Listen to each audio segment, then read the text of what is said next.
नमस्कार दोस्तों। Corona virus को लेकर एक बात तो तय है कि जब भी हम यहाँ पर सोचते हैं कि कोरोना वायरस खत्म हो रहा है, विश्व में धीरे धीरे कम होने लगा है, वैसे ही आपको इसके अंदर अचानक से केसेस बढ़ते हुए देखने को मिलेंगे। कुछ वैसा ही आपको याद होगा, भारत के अंदर जब सेकेंड वेव आया था, लोग बहुत ज्यादा रिलैक्स हो गए थे। सेकेंड वेव के पहले ऐसा लग रहा था अब तो भारत से सब कुछ जा चुका है, और जिस प्रकार का वो वेव था आज भी बहुत ही भयानक है। उस दृश्य को याद करिए आप, लोग किस तरह से सड़कों पर आ गए थे।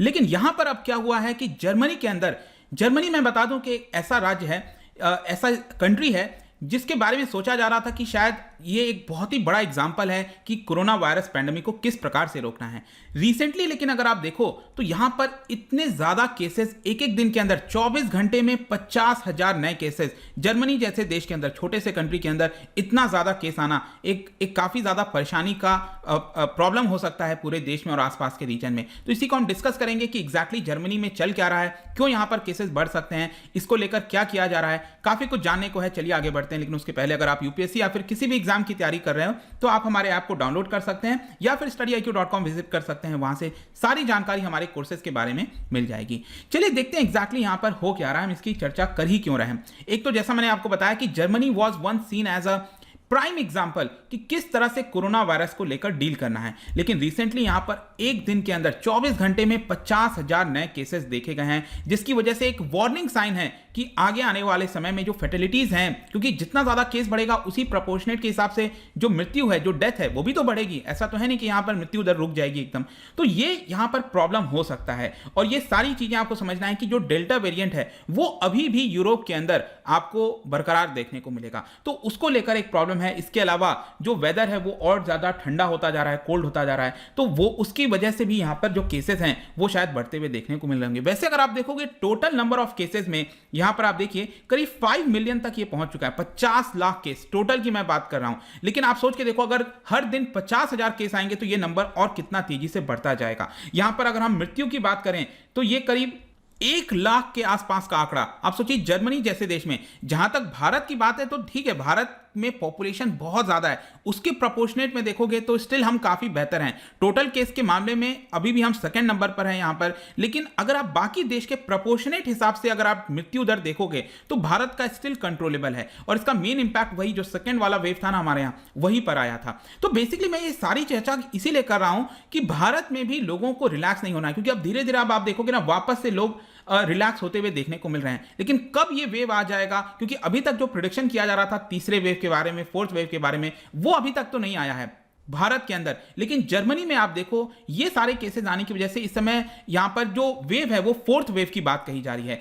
चौथा दिन लगातार है जब यहां पर नए हाईज बनते जा रहे हैं जर्मनी के अंदर, और इसीलिए वहां के जो ऑफिशियल्स हैं, जो पब्लिक हेल्थ एक्सपर्ट हैं, उन्होंने क्लियर यहां पर वार्निंग दे दिया है। आप नए कंफर्म केसेस को देखो ना, आप यहां पर ये यूरोप का कुछ देश हैं जैसे यूनाइटेड किंगडम हो गया, जर्मनी हो गया, फ्रांस, भारत का भी और बाकी देश का भी आप यहां पर देख सकते हैं। लेकिन स्पेशली जर्मनी देखिए, ये वाला जो कलर है ना जर्मनी वाला, ये आप देखो कितना तेजी से अचानक से शार्प राइज आपको देखने को मिलेगा। बाकी देशों में आप देखोगे, चाहे यूके है उसमें डिक्रीज हो रहा है, यूनाइटेड स्टेट्स में भी कहीं ना कहीं डिक्रीज हुआ है, फ्रांस में भी हल्का फुल्का इंक्रीज देखने को मिलेगा। भारत तो अगर आप प्रोपोर्शनेट के हिसाब से देखिए तो काफी हम कंट्रोलेबल हैं, यहां पर आप देख सकते हो। लेकिन जर्मनी में ये जो स्पाइक आप देख रहे हो ना, ये बहुत ज्यादा कंसर्न कर चुका है। इनफैक्ट यहां पर जो वायरोलॉजिस्ट वगैरह हैं, वहां पर एक्सपर्ट हैं, उनका ये कहना है कि आगे आने वाले समय में यहां पर 1 लाख और डेथ, अभी के लिए कितना है, अभी तो आप देख रहे हो 1 लाख डेथ ऑलरेडी हो चुका है जर्मनी में, और 1 लाख डेथ इसकी वजह से देखने को मिल सकता है। और ये 1 लाख डेथ तो कंजर्वेटिव एस्टिमेट बताया जा रहा है वहां पर एक्सपर्ट्स के द्वारा, इससे भी कहीं ज्यादा भयानक सिचुएशन हो सकती है। डेथ के मामले में भी आप देखिए जर्मनी के अंदर ये वाला जो है वो भी अब धीरे धीरे बढ़ता जा रहा है। तो ये सारे कंसर्न है जर्मनी में।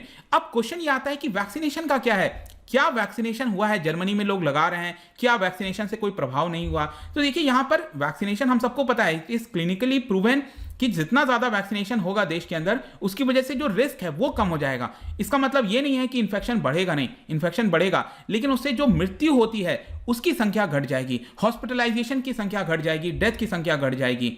लेकिन प्रॉब्लम भी है वैक्सीनेशन के साथ। प्रॉब्लम क्या है, जैसे कि अभी तक माना जा रहा था कि कब तक हम एक्सपेक्ट कर सकते हैं कि उसका प्रभाव रहेगा, आपने दोनों डोज लगवा लिया तो कब तक ये आपका जारी रहेगा शरीर में। तो 6 महीने के बाद आप धीरे धीरे जितने भी यहाँ पर जो रिजल्ट सामने आ रहे हैं उसमें यही देखा जा रहा है कि 6 महीने के बाद से जो इसका असर है वो कम होने लगता है वैक्सीनेशन का। इसके अलावा भी ब्रेक थ्रू इन्फेक्शन आपने देखा होगा, जो नए वेरिएंट्स वगैरह सामने आए हैं तो वैक्सीनेशन का उसके ऊपर कोई प्रभाव नहीं पड़ा है, तो उसको ब्रेक थ्रू इन्फेक्शन बोलते हैं। जहां तक जर्मनी के वैक्सीनेशन ड्राइव की बात है तो देखिए जर्मनी में स्लो वैक्सीनेशन ड्राइव देखने को मिलेगा। इसका मेन कारण यह है वैक्सीन स्केप्टिसिज्म, मतलब कि लोग डर रहे हैं, कई लोग तो लगवाना नहीं चाहते, उनको वो है कि हम वैक्सीन क्यों लगवाएं। और इसके लिए भारत की सराहना करनी चाहिए कि भारत में जो लोग हैं वो इन सबसे प्रभाव नहीं पड़ते हैं। भले ही हमारे यहाँ पर लिटरेसी रेट उनके जैसे देशों की नहीं होगी, लेकिन हमारे में समझ है इतनी कि वैक्सीनेशन अगर जरूरी है, यहाँ पर बोला जा रहा है सरकार के द्वारा, अपोजिशन पार्टीज का सभी लोग यही कह रहे हैं वैक्सीनेशन लगवाओ, तो लोग इसको लगवा रहे हैं। तो ये एक अच्छी बात है भारत के अंदर। जहां तक जर्मनी के पॉपुलेशन की बात आप देखिए, यहाँ पर 69% लोगों ने एक डोज लगवा लिया है। अब कुछ लोग सोचेंगे 69 सही है, लेकिन ये 69 काफी लंबे समय से रुका हुआ है वहां पर, इसके आगे ये बढ़ नहीं पा रहा है अच्छे से।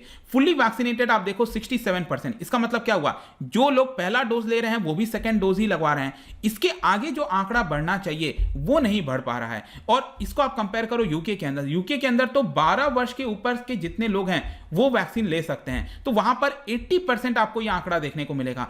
पूरा जो यूके की पॉपुलेशन है वो फुल्ली वैक्सीनेटेड हो गई है, 80% पॉपुलेशन। और इसी की वजह से ये जो वैक्सीनेशन नहीं हुआ है जर्मनी के अंदर, वो एक बहुत बड़ा कारण बताया जा रहा है इस पर्टिकुलर शार्प राइज में। तो इससे सबक लेना चाहिए हर एक देश को कि वैक्सीनेशन तो यहां पर जरूरी है ही है।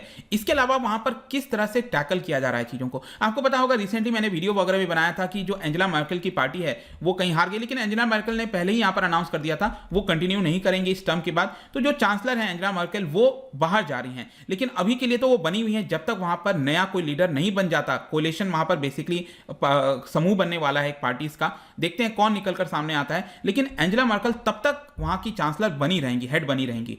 तो उन्होंने यहां पर जितने भी स्टेट्स वगैरह हैं उनके साथ बातचीत किया, एक कोऑर्डिनेटेड अप्रोच की बात की और बताया गया उनके द्वारा कि ये बहुत ही ड्रामेटिक तरीके से इंक्रीज हो रहा है, हमें क्विक और यूनिफाइड रिस्पांस की आवश्यकता है। वहां की जो अपोजिशन पार्टीज वगैरह या फिर जो कोलिशन पार्टनर्स हैं जो कि नया गवर्नमेंट बनाने की सोच रहे हैं, उन्होंने एक नया ड्राफ्ट लाया और उसके अंदर ये बोला कि हमें वापस से देश के अंदर कोविड-19 की जो टेस्टिंग है उसको रीइंट्रोड्यूस करना पड़ेगा, क्योंकि अभी क्या है वो पीरियड खत्म हो चुका था कि कोविड-19 की टेस्टिंग करना, मैंडेटरी डेली टेस्टिंग करना, जितने एम्प्लॉयज आ रहे हैं काम करने या फिर कोई भी घर आपके आ रहा है, विजिटर आ रहा है, तुरंत आपको टेस्टिंग कराना पड़ेगा, तभी आप ये सारी चीजें कर सकते हो। तो इसको वापस से कंपलसरी बनाने के बारे में सोचा जा रहा है। कुछ लॉ मेकर्स ने यहां पर इंपोज कहा है कि हम नया लॉकडाउन नहीं लगवाएंगे, लेकिन कुछ स्टेट्स यहां पर लॉकडाउन लगा रहे हैं, कुछ हद तक लोकल लेवल पर लगा रहे हैं। जहां तक लॉकडाउन की बात है तो यह भी जर्मनी के लिए प्रॉब्लम है, क्योंकि 2020 में काफी स्ट्रिक्ट लॉकडाउन जर्मनी के द्वारा लगाया गया था, जिसकी वजह से वो उतना सफर नहीं किए थे।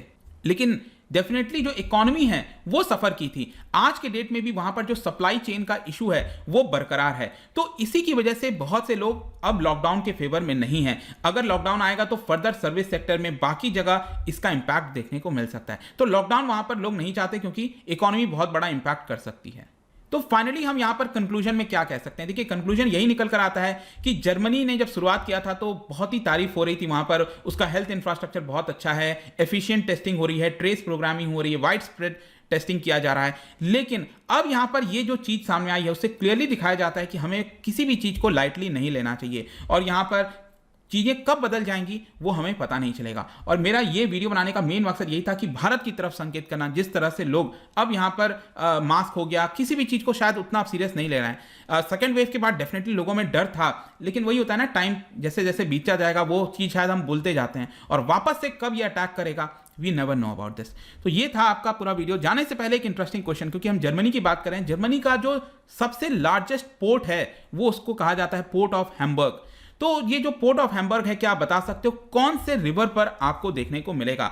इसका राइट आंसर आपको पता ही है, मेरे इंस्टाग्राम पर तो मिलेगा ही। वहां पर अगर आप नहीं हो कोई बात नहीं, टेलीग्राम से भी ले सकते हैं इसका सही उत्तर। मैं कई सारे एमसीक्यूज यहां पर डालता रहता हूं स्टोरीज के फॉर्म में, आप जाकर प्ले कर सकते हो। बाकी अगर आपको पीडीएफ चाहिए तो टेलीग्राम पर आइए, अलग अलग सोशल मीडिया पर भी आप जुड़ सकते हैं। साथ ही साथ यूपीएससी या फिर किसी भी एग्जाम की तैयारी कर रहे हैं तो आप हमारे ऐप को डाउनलोड कर लीजिए। आई होप कि वीडियो आपको पसंद आया होगा। मिलता हूं आपसे next time. Till then thank you very much, see you soon.